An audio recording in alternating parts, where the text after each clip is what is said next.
Now we keep moving onward and upward here, and we come in Psalm 126 to sunshine and shadow.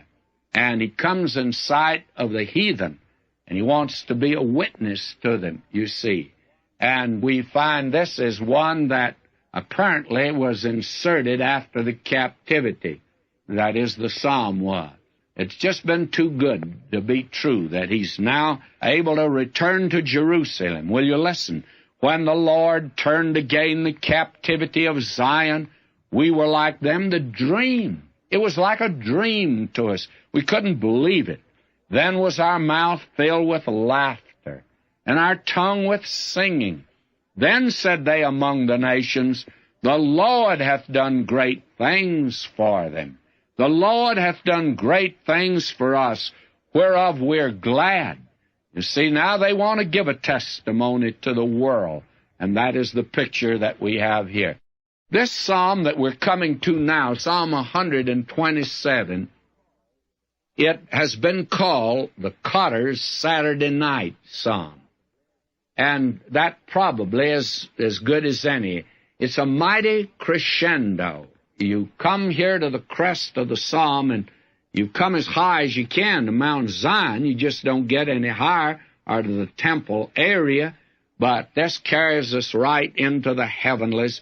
And here's a psalm that's good for us today. And by the way, this is a psalm that reveals an utter dependence upon God. And this is the psalm that has been used on several occasions.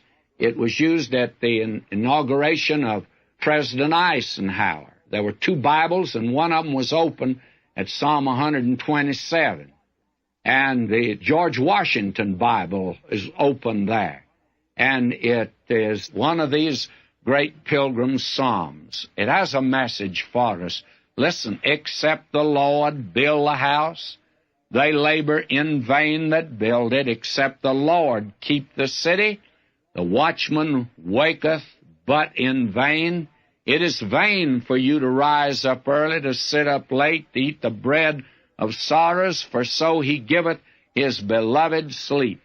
Now, this psalm is a very wonderful psalm. The last one was a lovely psalm, but so is this one. And those that think because it mentions here, my beloved, that it's Solomon's. But the son of David that's mentioned here is not Solomon. It's none other than the Lord Jesus Christ himself. And this is a psalm that has 5 stanzas, as you notice, 5 verses, and it speaks of the blessing of the Lord. It maketh rich, and he addeth not sorrow with it. Proverbs 10:22 says that, and the Septuagint version does not give Solomon's name at all. Now, you'll notice that 3 times in these 2 verses that I read that in vain was used. The word vain. You see, everything is vain, friends, unless God is in it. Everything is dependent on him and on his blessings. This is very important to see. There was an old German proverb that said, everything depends on the blessing of God. I wish today that we looked at it like that. That's the reason it's called the Cotter's Saturday Night.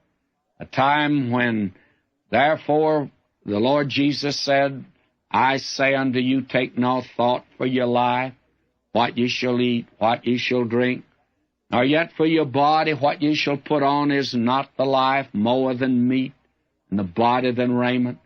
Take therefore no thought for the morrow shall take thought of the things of itself. Sufficient unto the day is the evil thereof. Wonderful psalm. And now we find here the reference to children. You see, when the pilgrim that we are following up to Jerusalem, he brought his family, and his family are there to worship with him. Listen to him.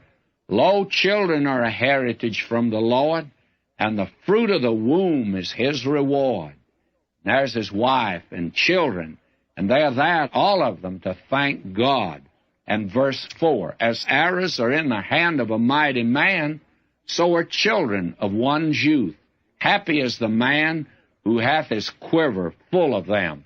They shall not be ashamed, but they shall speak with the enemies in the gate. They'll defend him. It's wonderful to have a child that'll defend you. And to have quite a little army of them is quite wonderful. The psalmist who wrote this knew nothing about the population explosion at all.